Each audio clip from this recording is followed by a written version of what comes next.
Oh my gosh, we finally saw it, right? Like, can we get some more? I'm over here, okay. Can we get another round of applause for that epic season premiere? Oh my goodness. Okay, well now we get the pleasure to kind of dive into things a little bit more. We have none other than the Master Chief himself. We've got Pablo Schreiber.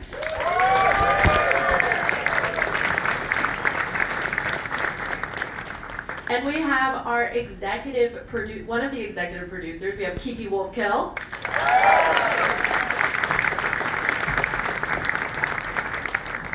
And we are joined by David Weiner. Welcome.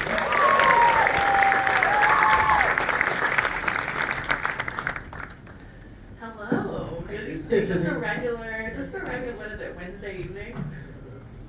So congratulations on that, again, just absolutely epic season premiere. So what can you tease that we have to look forward to in season 2? I feel like David is Yeah, you should take that one. We wanted to tell a story about what it's like to be a soldier in the fight. So I think that what we can say is that the Covenant is getting very close to the strongholds of humanity, and we're going to see Master Chief and Silver Team kind of thrust into the breach in something that is more like a war epic. It's, I think, really sensitively shot. We have Craig Zisk, one of our directors, is here tonight, and I think we take the audience and put them in this really subjective perspective. We're in the fight, we're in the fog of war. We don't always see the enemy until it's right on top of us. And I think it makes for a really visceral, powerful ride. Yeah, well, powerful that first episode was. So what can you tease about maybe some major Easter eggs that we have to look forward to? I mean, they wouldn't be Easter eggs if we told you about them ahead of time. Fair. I mean, I wouldn't say Easter eggs, but clearly we're kind of bumping up on chronology that we've experienced in the game world before. And so I think, clearly the Covenant are getting closer. You feel that getting closer. There are events in Halo history that we know are super important. We've seen in the remarkable work the Paramount Plus marketing team has done around the trailers. The events on Reach happened during the course of season 2, and that's a really impactful moment for the story and the story momentum. And I think really what we want to do is be able to feel these moments in ways that feel different from the games, and be with the characters in a different way. So lots of little Easter eggs. Happy to talk about them as the episodes come out, but we're definitely running parallel to some really important game moments. So Pablo, you've talked about how season 2 has a little bit of a darker tone, it's a little grittier. What does that mean for Master Chief's journey this season? Well, he obviously comes in, as you saw, in a sort of a different state of mind than he was in the first season, and carries all the things that happened in the first season with him. So, I mean, I think it's an effect of the circumstances around. As we said, things are getting darker for all of humanity. Covenant's getting closer, it's more dangerous. And now, as you could see in the first episode, people are beginning to question his judgment and question his sanity. So the first few episodes will be colored with that, him becoming more and more certain of his own judgment while the world around him questions him. And then it's interrupted by a massive event that we'll spend the next few episodes recovering from. Whatever could that event be? Okay, so let's switch gears a little bit. Let's talk about behind the scenes. I mean, I know you guys shot in Budapest, as you mentioned, Pablo, but also you were shooting all over. Can you share any one of you share maybe some fun set moments? Well, I mean, I'll jump on that in the shooting all over part. You know, one of the things that I think is really critical to bringing a universe like Halo to life that is so large and so expansive and covers so many years and so many planets is to every once in a while get outside into a location that looks like it could be a different planet and expands the visual palette of the universe. So to that end, we shot in Iceland for a week and a half, 2 weeks at the beginning of the shoot, and then we had this amazing location in on the Italian-Slovenian border in the Alps for 2 weeks at the end of the shoot. And those we used those locations for as much mileage as we could to spread out through the season. That I think really helps to give the sense of expanding the universe in a really beautiful way.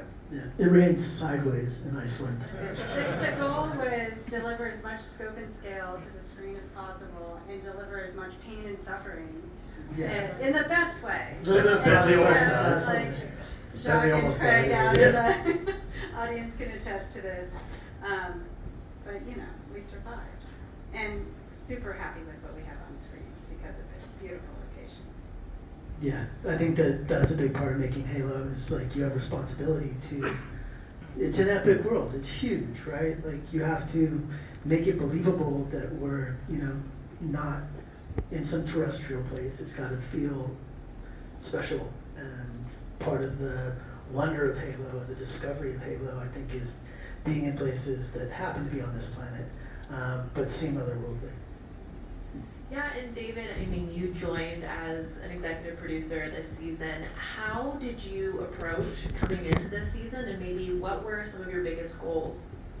I mean, the same way that I only know one way to do it, which is from a place of character. And I think that I had a great team of writers. I want to mention their names.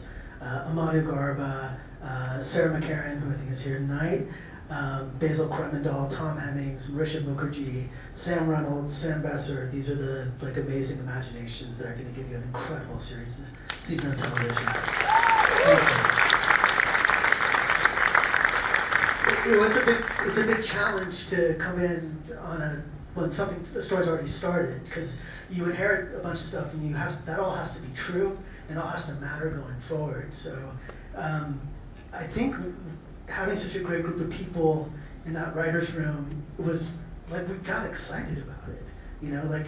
What can you do with 18 principal characters and, this huge lore, and how can we try to get as much cool stuff that we love as fans into the show and make it organic and make it believable, and so that was the challenge. I think, we talked a lot at the beginning about kind of great war epics like Saving Private Ryan and Fury and Band of Brothers, and what makes those tick. And deep down, they're relationship dramas. It's Saving Private Ryan. It's not about Saving Private Ryan. It's about this group of men that traverse hell and are bonded by that. And so this season, I think we really get into the dynamics of Silver Team. A big part that I think Pablo does a magnificent job, but a big theme this season is, what does it mean to be a leader? What does it mean to be a symbol? What does it mean to mean something to people you don't even know?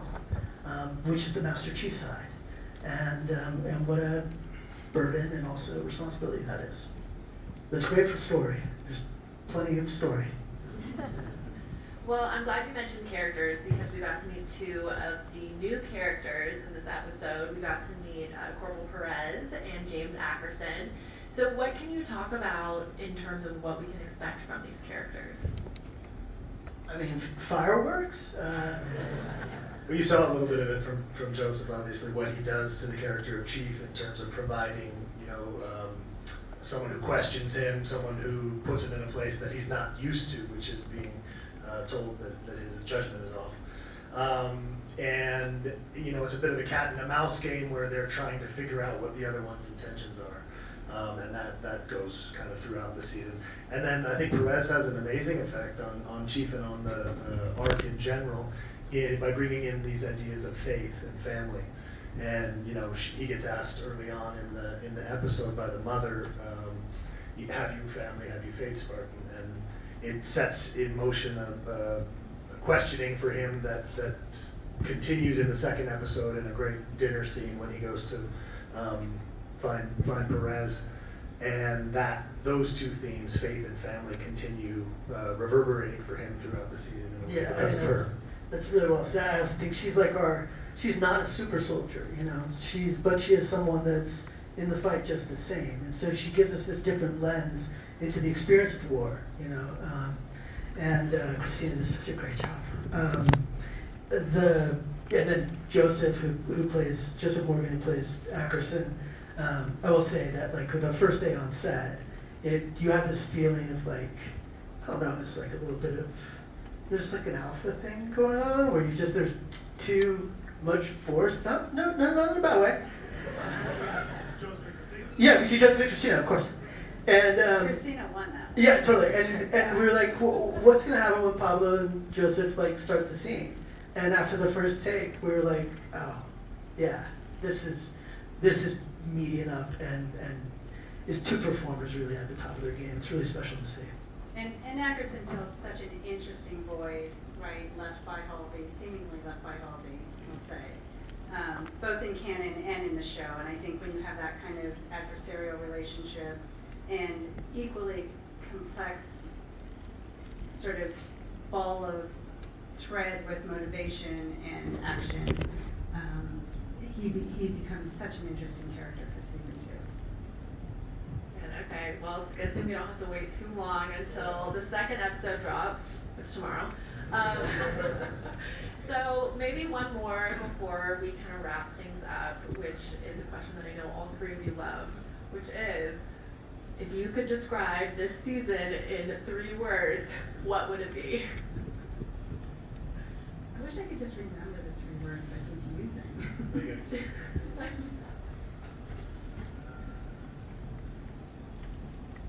I think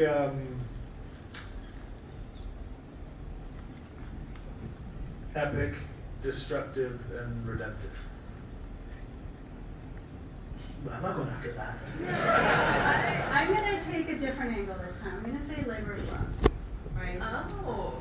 I will just say really quickly what a gift to work with people you respect and love so much, who with you, and I would include people who are here in the audience today who worked on the show, partners, crew members, who spent every day really striving to do amazing work, and that is a gift. And so I'm going to cheat and go behind the scenes on 3 words.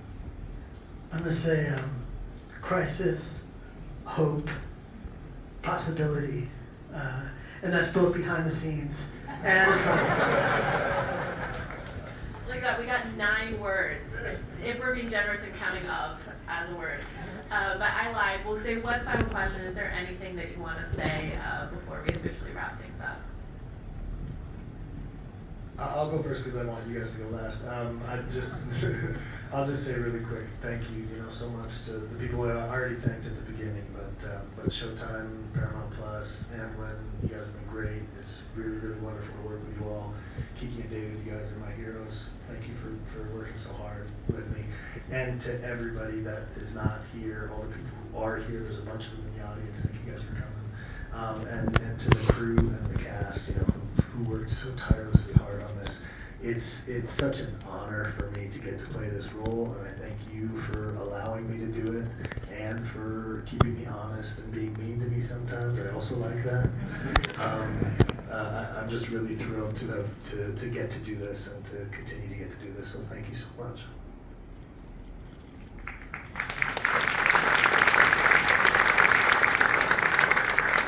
Yeah, I mean, I echo Pablo's gratitude, not just to the corporate partners, but also to the families of the people that, everybody that surrounds us. I know my wife and son made their own sacrifices, and Budapest isn't so close to Los Angeles.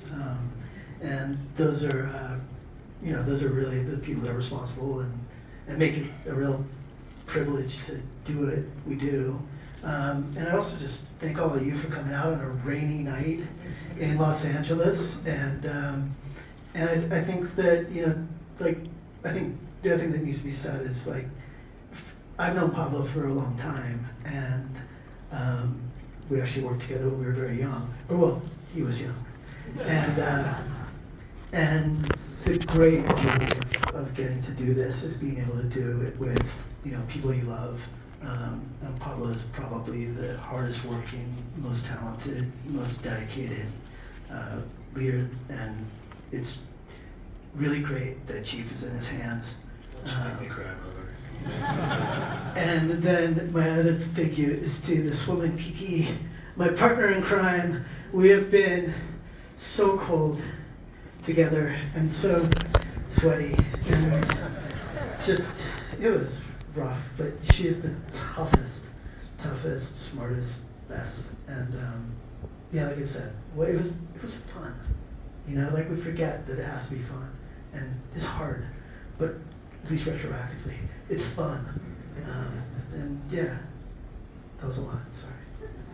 You guys are gonna have to put up with more of us loving on each other, because this is the end of the season. We get to sit together and recognize the work that happened and recognize what everyone did, and we're always thinking about the audience and the fans and every single decision, whether you all end up agreeing with it or not, is absolutely made with you in mind. And I feel so lucky to have done this with both of you and to have done this for you. So thank you for being here. Thank you for watching the show, which I hope you do. But genuinely, it's been an honor. An honor to be here with these guys, an honor to be here with you, and an honor to serve you this show. So thank you. Thank you. Last thing I'd say Thank you, is, Sydney. yeah, thank you, Sydney. Love you too. Also, don't buy any property on Reach in the next few months. Thank you, Sydney. Appreciate you doing this. Thank you all, and thank you all for coming tonight. Thanks, everybody.